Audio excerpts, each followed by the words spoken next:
Hi, in this video we're going to talk about how to start and bootstrap a STEM business. The acronym STEM stands for Science, Technology, Engineering, and Math. And so science would include subjects or disciplines such as chemistry, physics, biology. Technology would include anything such as information technology and a lot of the computer as a software as a service type businesses. Engineering, of course, would involve everything from electrical engineering, mechanical engineering, or even civil engineering, and of course math and the various disciplines. And so how do you take a business in these fields and go from zero to a sustainable business entity?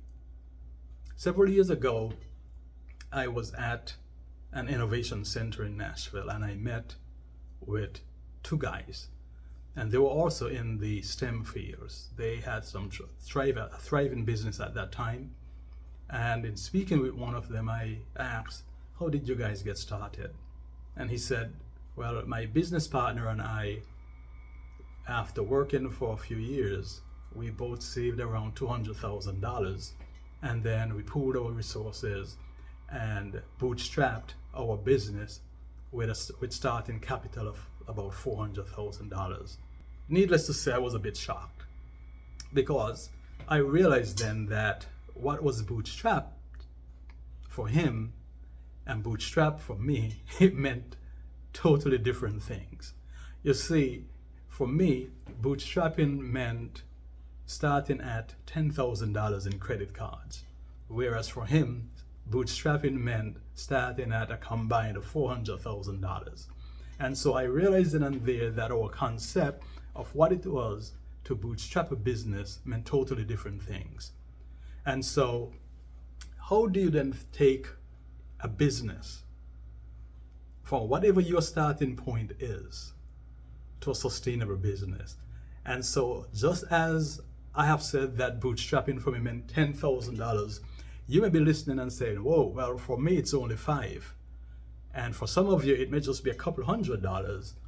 And some of you have a business idea right now. And for you, it's like, well, I don't have any money. Well, that's okay. How do you get from where you're at right now in the present to where you want to be with a sustainable business? Now, most businesses can be categorized into two broad categories: services business or product business. And so I just happen to have more experience running Colmaric Analyticals as a laboratory services business. And so some of the instances and examples that I will share with you would come from my background and experience in a service business. And I'm sure some of that would be applicable to you if you're running a product business. But for us, most of the examples and instances I would speak about would involve service-oriented business. So, how do you start a bootstrap, a STEM business? Before we get to how, that is the steps that you need to take to go from zero or from wherever you're at this point to a sustainable business, let's step back a minute and let's think about your mindset. Let's ask yourself the question, let's ask the question, are you ready to start a business? You see, not every good idea is necessarily the right idea for you to start a business. Now, I know I said in the previous video that any time is the right time to start a business, and I absolutely believe that. But not for everybody, simply because the question is, do you have the correct mindset to start a business? Now, what do I mean by mindset?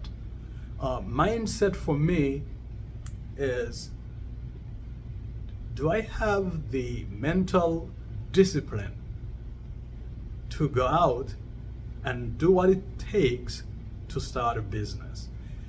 Am I internally motivated or am I externally motivated? Let's talk about external motivation. And this is what I mean. So you see that you go down the road, you've met some friends, and your friend, one of your friends has a business, and you decide that, hey, my friend has a business, I could start a business. Or you may be looking at this video and you may be saying, well, this guy has a business. Maybe if he can do it, why can't I? And you may even look at the person you're working for and you said, well, if he's working and he has his own business, why can't I? And those are all good questions. The thing you need to ask yourself is, do you have the discipline to start and stay and stick with a business once you have started it? If your motivation is only external, meaning it's driven from the environment towards you, then that may not be enough, because business requires discipline. And most times when the discipline is internal, that is, you just want to be your own boss. You have dreamed about it, you have thought about it, you know, with every fiber of your being, you want to be your own boss. You want to call the shots. You want to be the person making the final decision. You know, if it's internal, then yes, I would say go for it. If it's external, meaning every time you hear or you read a book or you see someone doing something, if those are the only times you're motivated about starting a business, then that may be the wrong reason. The other thing I hear a lot is that, well, I like to do this. I'm passionate about this. I am passionate about that. My real passion is this. And I keep hearing the word passion and passion and passion over and over again. Well, passion is not enough. In business, passion is not enough. It requires discipline, consistent discipline. And it requires a skill set, having a skill set. What is your skill set that you're going to bring to the table? Now, the way I like to think about this is, because you can cook or you like to cook does not mean that you should start a restaurant. It's a notoriously difficult business.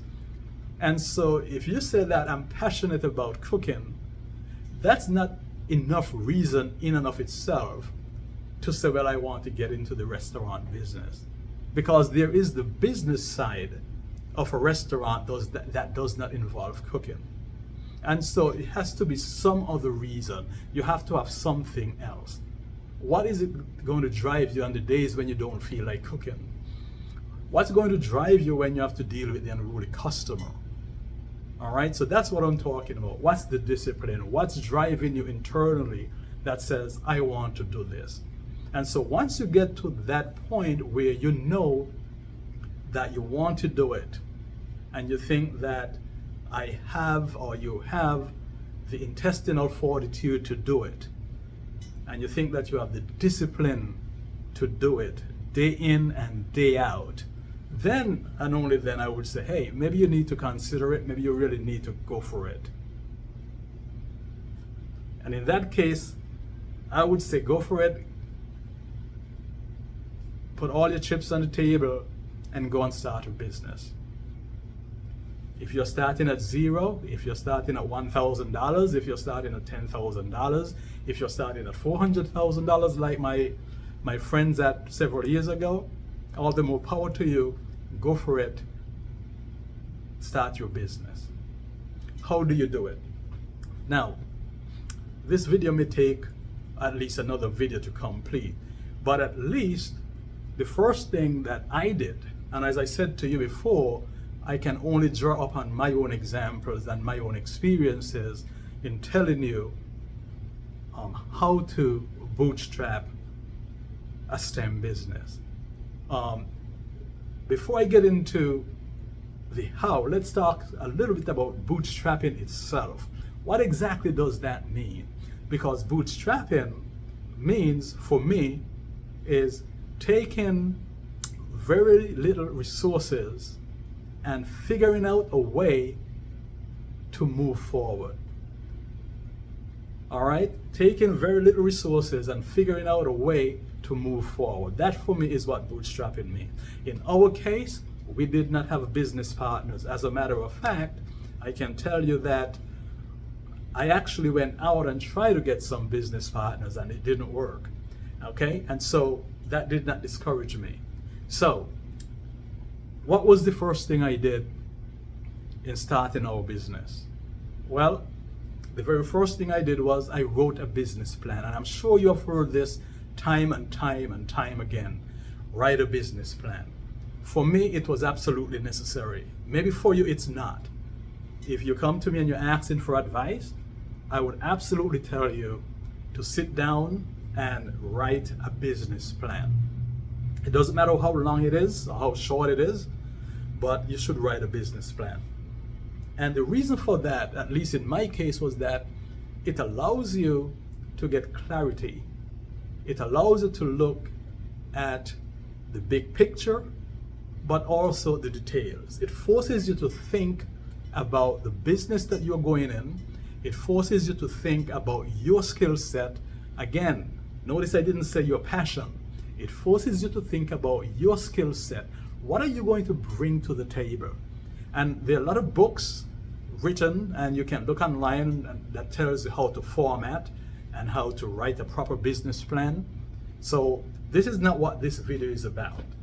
It is that you should write a business plan. In my opinion, you should write a business plan. For me, as I said, we use that to figure out, one, I started with the industry. My background was pharmaceuticals. My background was analytical chemistry, in particular, quality control.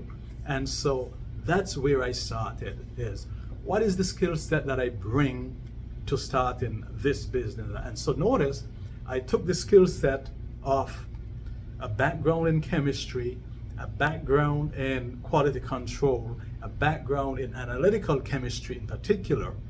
And the business I started with was a service business providing the same, that required the same skill set I was already using. So I did not go out and learn a new skill set and say, well, let me start a business with some newly acquired skill set.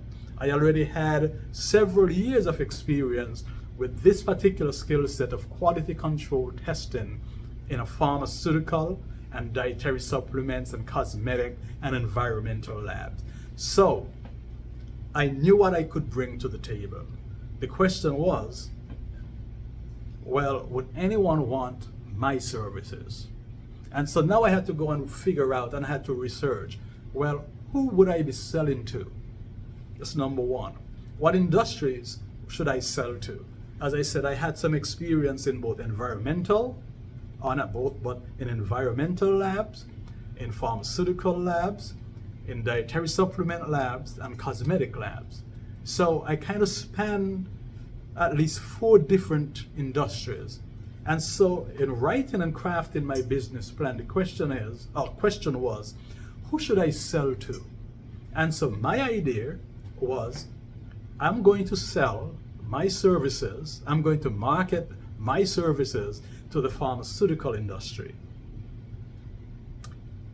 And so I wrote, my business plan actually was about 24 pages, where I covered everything from the industry that I would serve, my price point, the opportunities I saw, and of course I did the whole SWOT analysis and went into details as to all the projections, where I should be after 1 year, 2 years, 3 years, and stuff like that.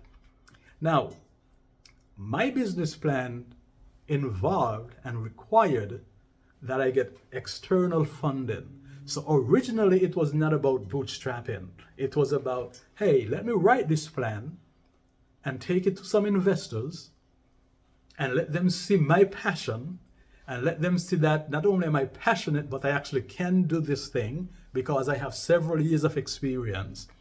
And they're all going to like me, and they're going to see that I'm passionate about it, and they're going to give me the several $100,000 that I'm asking for to get started.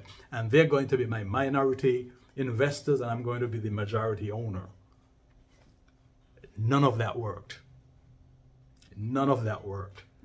So I actually did have, I was able to set up several meetings with several investors. None of it worked. Everyone that I met with liked my story. The fact that I was an immigrant to this country, the fact that I was well educated, the fact that I had the experience. But then there was always, but it's a service industry. I'm not sure I want to go with a service industry because it depends too much on you. And so I heard that a lot.